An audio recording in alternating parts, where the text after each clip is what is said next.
বাঁকুড়ায় রামনবমীর মিছিলে অনুমতি দিল কলকাতা হাইকোর্ট। পুলিশের প্রস্তাবিত রুটে হবে মিছিল, জানিয়ে দিল কলকাতা হাইকোর্ট। বাঁকুড়ায় রামনবমীর মিছিলের অনুমতি মিলল, যেখানে কলকাতা হাইকোর্ট অনুমতি দিয়েছে।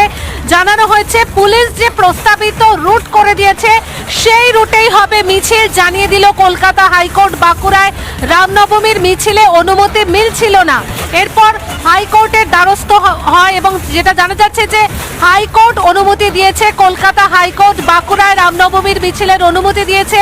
পুলিশের প্রস্তাবিত রুটেই হবে মিছিল, এমনটাই কিন্তু জানিয়ে দিয়েছে কলকাতা হাইকোর্ট। একাধিক জায়গা থেকে এই অভিযোগ সামনে আসছে, যেখানে পুলিশের তরফ থেকে রামনবমীর মিছিল করতে বাধা দেওয়া হচ্ছে বিভিন্ন জায়গাতে। বাঁকুড়া থেকেও সেই অভিযোগ উঠে এসেছিল।